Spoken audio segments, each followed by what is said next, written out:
안녕하세요. 음악길잡이 채널의 프로듀서 서한입니다. 이번 영상은 이 세럼 강좌 제8강 이 LFO의 두 번째 편입니다. 이전 강좌에서는 이 LFO의 그래프를 디자인하는 법과 이 LFO의 반복 재생을 조절하는 법에 대해서 배워봤는데요. 이번 강좌에서는 이전에 배운 녀석들에서 좀 더 심화된 느낌의 이 그래프 디자인 방법과 좀 더 다양한 방식의 이 LFO 조절법을 설명해 드리겠습니다. 그러면 바로 시작해 보겠습니다. 자, 그렇다면 첫 번째로 이 재생 시간과 방식을 좀 더 디테일하게 다루는 법입니다. 사실 저번 강좌 때는 이 녀석들을 이 BPM에 맞게 정확한 박자 단위로 조절하는 법을 말씀드렸는데요. 사실 이 노브의 조절 단위는 한 가지가 더 있습니다. 지금 여기 보시면 이 BPM 스위치가 있습니다. 여기서 이 BPM이 체크되어 있으면 이 세럼이 현재 시퀀서의 BPM을 인식하고 이 미디 클립 한마디를 원바로 정확한 박자 단위로 조절해줍니다. 이 방식이 가장 일반적인 방식입니다. 하지만 이 녀석을 끄면 이 조절 단위가 허르츠와 세컨즈로 바뀌게 됩니다. 이 노브를 돌려보면 이런 식으로 이 BPM이 체크됐을 때 이렇게 박자 단위로 넘어가는 것보다 이렇게 훨씬 더 세밀하게 숫자 단위로 넘어가게 됩니다. 그래서 이 허르츠 단위는 이 박자 단위보다 더 섬세하게 조절해 줄 수 있습니다. 그 다음은 이 앵커 스위치입니다. 이 기능은 이 시퀀서 재생 중간에 이 레이트를 변경했을 때 이 LFO의 재생 위치를 시퀀서의 템포와 맞게 점프시켜줍니다. 하지만 이 비활성화가 되어 있으면 이 재생 위치가 그대로 흘러갑니다. 이 메트로놈을 켜고 한번 들어보겠습니다.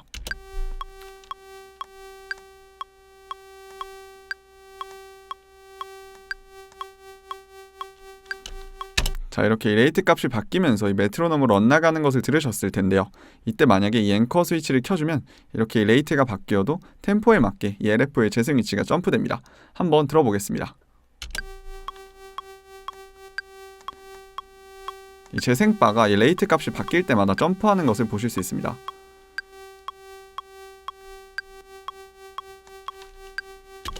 이렇게 이 재생 도중에 이 레이트 값이 변경될 때 이 LFO의 리듬을 이 시퀀서에 맞출지 아니면 그대로 갈지를 설정해 주는 게 이 앵커 스위치입니다. 그 다음은 이 트리플 스위치입니다.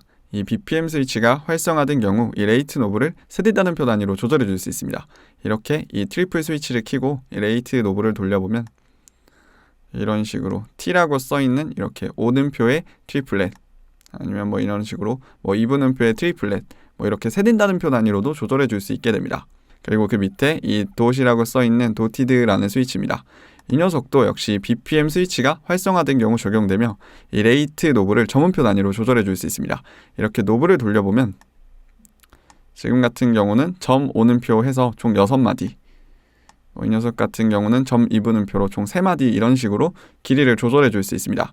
이렇게 이 트리플 스위치와 도티드 스위치를 이용해서 좀 더 세밀하고 다양한 박자를 사용할 수 있습니다. 그렇다면 이 두 번째로 재생 방식을 좀 더 섬세하게 다뤄주는 이 모드라는 녀석으로 한번 넘어가 보겠습니다. 여기 있는 이 기능들은 이 LFO가 이 새로운 노트에 어떻게 반응할지를 선택할 수 있습니다. 첫 번째로 이 트리거라는 기능입니다. 이 트리거는 노트가 새로 시작되거나 건반을 새로 누를 때마다 이 LFO의 처음 지점으로 돌아오게 설정해 줍니다. 이 트리거 모드로 한번 들어보도록 하겠습니다. 자, 이렇게 이 LFO가 다 재생이 다 되지 않아도 이 노트가 바뀌면 무조건 처음 지점으로 돌아오는 녀석이 이 트리거 모드입니다. 이 두 번째는 이 엔벨로프 모드입니다. 이름 그대로 이 LFO의 재생 방식을 이 엔벨로프 방식으로 바꿔줍니다. 레이트 값과 노트 길이에 상관없이 이 엔벨로프처럼 한 번만 LFO가 재생됩니다. 즉 반복되지 않고 이 노트가 끝날 때까지 끝 지점에 계속 머물러 있습니다. 한번 들어보겠습니다.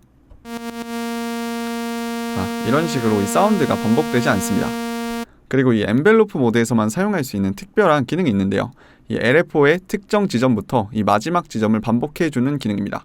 이 특정 지점은 이렇게 마우스 우클릭 그리고 이렇게 Set Look Back Point Here 이라는 녀석을 클릭하거나 아니면 Shift Ctrl 마우스 클릭 이 녀석을 이용해서 원하는 지점을 이렇게 바꿔줄 수 있습니다. 한번 들어보겠습니다.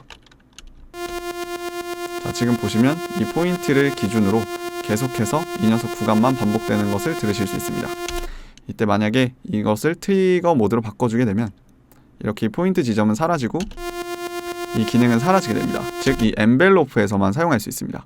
다시 이 녀석을 켜주면 이렇게 이 지점이 다시 나타납니다. 그리고 이 Set Look Back Point Here 위에 이 Set Start Point Here 이라는 녀석이 있습니다. 이 녀석은 어떤 기능이냐면 바로 이 LFO의 시작 지점을 변경해주는 기능입니다. 한번 들어보겠습니다. 자, 이런 식으로 이 지점에서 시작하는 것을 보실 수 있습니다. 이렇게 이 기능은 이렇게 트리거 모드나 오프 모드에서 똑같이 다 사용할 수 있습니다. 이런 식으로 하지만 이 트리거 모드는 이렇게 LFO의 끝 지점에 다다랐을 때 다시 처음 지점으로 돌아오기 때문에 이 지점에서 시작했다가 다시 처음 지점으로 반복돼서 이렇게 돌아오게 됩니다. 이런 식으로. 그리고 지금 보시면 이렇게 이 모든 LFO를 이렇게 사용하게 된다면 이렇게 이 옆에 LFO가 추가됩니다. 이런 식으로 최대 8개까지 추가가 됩니다. 제가 이 엔벨로프 강좌에서 이 1번 엔벨로프는 이 그래프가 변하게 되면 이 사운드에 직접적으로 영향을 미친다고 했는데요. 그래서 이 모듈레이션 용도로 이 2번, 3번밖에 사용하지 못하는 경우가 발생할 수도 있습니다. 그때 이 LFO를 이 엔벨로프 모드로 바꿔주는 것입니다. 왜냐하면 이 LFO는 8개까지 늘려줄 수 있기 때문입니다. 그리고 마지막으로 가장 기본적인 모드인 이 오프 모드입니다. 이 오프 모드는 이 LFO가 노트의 길이에 상관없이 이 레이트 값에 의해서만 재생됩니다. 즉 이 기능은 이렇게 노트가 바뀌어도 이 LFO가 이 레이트 길이만큼 다 주회되지 않았다면 이어서 주회되게끔 해줍니다. 이런 식으로 지금은 이 지점부터 이어서 주회됩니다. 이런 식으로 지금은 이 지점부터 시작합니다. 이런 식으로. 자, 이제 이 녀석들을 전체적으로 두 가지 상황으로 정리해 드리겠습니다. 우선 이 노트가 바뀌는 상황에서는 이 트리거와 이 엔벨로프는 처음 지점으로 돌아옵니다. 하지만 이 오프 모드는 이 LFO가 끝까지 재생돼야만 처음 지점으로 돌아옵니다. 즉, 이 오프 모드만 노트가 변해도 이 LFO가 끝까지 재생되지 않았다면 처음으로 돌아가지 않습니다. 그렇다면 이 두 번째 상황은 재생 중인 상황입니다. 이 LFO가 재생 중일 때 이 트리거와 이 오프 모드는 재생이 끝나면 이 LFO의 처음 지점으로 돌아가 다시 재생됩니다. 하지만 이 엔벨로프 모드는 이 LFO가 이 재생이 끝나도 이 노트가 끝나지 않는다면 처음으로 돌아가지 않습니다. 즉, 이 재생 중일 때 이 엔벨로프 모드만 노트가 바뀌지 않는 한 처음으로 돌아가지 않습니다. 이렇게 노트의 길이와 이 레이트와 모드를 함께 잘 조절해서 원하는 재생 방식을 만들어 주시면 되겠습니다. 자, 이제부터 이 두 번째로 이전 강좌에서 알려드린 이 LFO 그래프 디스플레이를 이 마우스 단축키 기능으로 좀 더 편리하게 다루는 방법을 알려드리겠습니다. 이 LFO는 이 엔벨로프와 다르게 이 점들을 계속해서 추가해 줄 수 있는 만큼 훨씬 더 복잡하게 이 그래프를 그려나갈 수 있습니다. 그렇다면 이 복잡하고 섬세한 그래프를 좀 더 쉽게 그릴 수 있는 단축키들을 설명드리겠습니다. 저번 강좌에서 이 점을 추가하고 그 점을 이 그리드 위에 직접 마우스로 이동시키는 것까지 배웠습니다. 그런데 사실 이 방식으로 이런 그림의 그래프는 그리기 좀 번거롭습니다. 지금 이 그래프가 이렇게 이 다운되는 모습을 표현하는 방법은 이렇게 마우스 우클릭 그리고 램프 다운 이 녀석을 클릭하면 이때 이 시프트를 누르고 그래프를 그리게 되면 이런 식으로 자신이 원하는 높이부터 이렇게 하행하는 그래프를 그려줄 수 있습니다. 그리고 여기서 반대로 이 램프 업이라는 녀석을 클릭하게 되면 이렇게 이런 식으로 자신이 원하는 지점까지 상행하는 그래프를 그릴 수 있습니다. 그리고 또 마지막으로 이 플랫이라는 녀석이 있는데 이 녀석은 이렇게 그래프를 평평하게 그릴 수 있게 해줍니다. 그리고 이 녀석들을 그려주는 단위는 이 그리드 기준입니다. 이 그리드 값을 올려주면 이렇게 좀 더 섬세하게 이 그래프를 그려나갈 수 있게 됩니다. 이 칸에 맞춰서 더 쪼개진 형태로 쓸 수 있다는 얘기입니다. 자, 그 다음은 이 포인터들 간의 이 슬라이드 효과 같은 것을 주는 방법입니다. 이렇게 컨트롤 클릭해준 후 드래그 해주면 이런 식으로 이 상대적 이동을 위한 다중 선택을 할 수 있습니다. 이렇게 이 빨간색에 가까운 색상 순으로 상대적으로 많은 이동을 합니다. 한번 움직여 보겠습니다. 자, 지금 보시면 이렇게 빨간색에서 멀어질수록 이 보라색 지점이 가까워질수록 이동량이 적어지는 것을 볼 수 있습니다. 그리고 이 처음에 클릭한 부분이 무조건 빨간색이 되고 만약에 제가 이 지점을 빨간색 지점으로 선택해 준다면 그리고 이 녀석의 기준으로 이렇게 드래그를 해준다면 이런 식으로 양 끝으로 똑같이 색깔이 번지게 됩니다.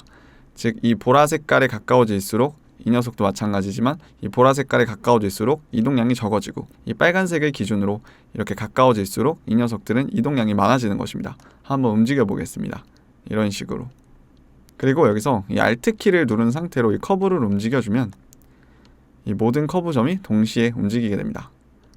그리고 또 이렇게 불필요한 녀석들을 드래그 해준 뒤에 마우스 클릭 그리고 리무브 셀렉트 포인트 해서 이렇게 다수의 점들을 한 번에 없애줄 수도 있습니다. 그리고 이 LF 그래프 디스플레이에도 이 테이블 에디트 화면에 있던 이 플립 버티컬과 플립 호리즌탈이라는 기능이 똑같이 있습니다.